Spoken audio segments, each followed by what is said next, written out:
Well, Lance, he was like any other baby. He hit all of his milestones. He walked and talked all right on time. And at about 17 months, he stopped speaking. I was pregnant with Luke when Lance was diagnosed with autism. So, you know, I've worried about him since I was pregnant with him. And then again, it was right around 17 months, about the same time, he started to slip. So I brought him in here into SARRC for testing, and I had a diagnosis of autism for him as well. Cuando él tenía un año y 5 meses, fue cuando empecé a ver que era diferente. Empezó a caminar en puntitas, empezó a hacer movimientos de las manos como así, y no estaba teniendo contacto visual. Es cuando decidimos ver a su doctor. Tenía la esperanza que me dijeran que no, y sí, salió positivo que sí era. Y lo bueno que me tocó una persona que me dijo que fuera Jumpstart. I didn't know how to communicate with my daughter, and that's the worst part, because I knew that she could.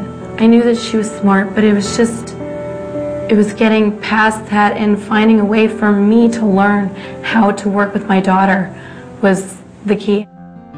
It's no great honor that autism is the most common developmental disorder impacting individuals today, but it's the truth. When I heard that the number of children being diagnosed with autism was now 1 in 110, actually I wasn't surprised at all. But I think just look around you. Know the individuals who are living in your society. Speak to your friends and neighbors. Look on the cover of Time magazine. Autism is big. It's happening. We need to recognize it, we need to understand it, we need to treat it. We've got a lot of work to do. We've got a lot of kids to be able to work with and a lot of families to be able to impact. I'm also aware that we're starting with kids from a young age so that as they grow older and to become adults, we have the responsibility to catch these kids young so that they have a better quality life as they enter adulthood. One of the challenges of the increase in autism has been the number of staff that we're going to need to work with all of these kids and all of these families. Parent training gives us one way to reduce the number of staff needed while still maintaining a highly intensive program for kids with autism. There's this 1-week training in Phoenix with SARRC. It's a PRG training. I saw so much change in Sinatra just from that 1 week.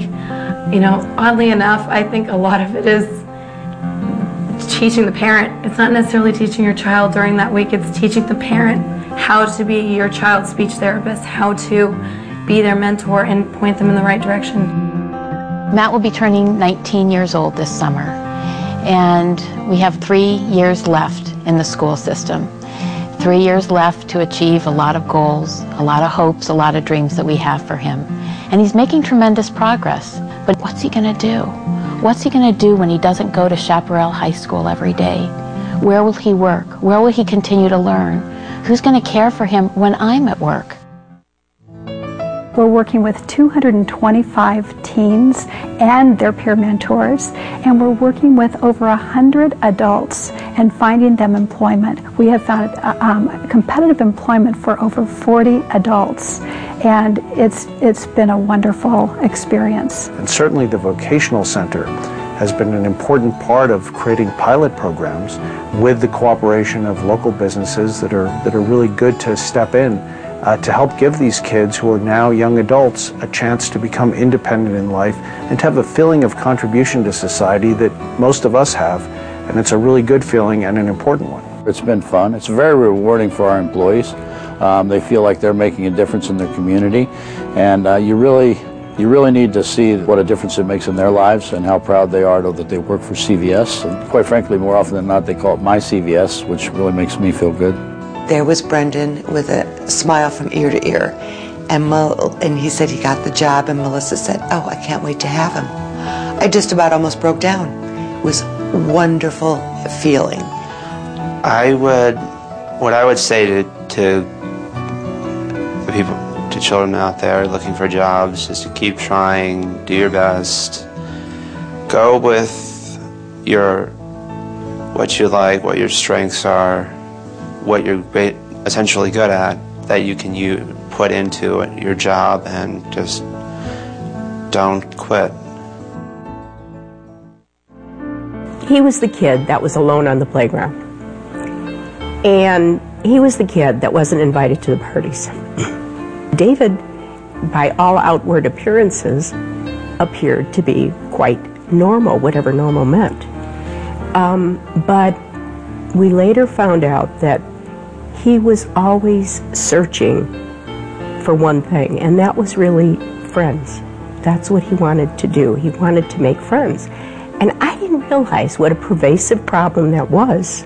His depression became more and more of an issue. And I think it was about at that time,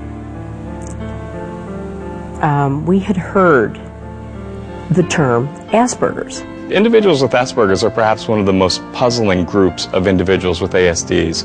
They experience these social deficits, and as they get older, they have little or no cognitive impairment, so they have relatively good insight and recognize that they're different from others.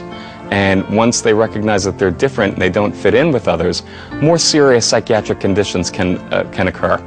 We had been asking question after question. There's something about Dave.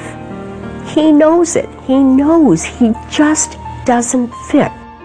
Maybe now, as an adult, we could make some progress for him. Very unfortunately, within the year that David was diagnosed, he lost his battle with chronic depression, and he passed away, and he was 34. If they do not think about Asperger disorder, they might very well miss it entirely, because it doesn't stand out and stare out at you. Our program of Think Asperger's encourages doctors to say, think about it, and you'll never miss it again. We'd hate to have another family experience this just from lack of knowledge. Autism is a spectrum disorder, and it comes in many forms and in many faces. There are no two individuals with autism who are alike, and our goal is to better understand what it is we're dealing with so we can more effectively intervene, and intervene earlier with answers, with therapeutics, and with hope. Because this organization is my hope for Matthew, and my hope for the millions of other children like Matthew who need us to believe in them and to be able to create that roadmap so that we can show the way.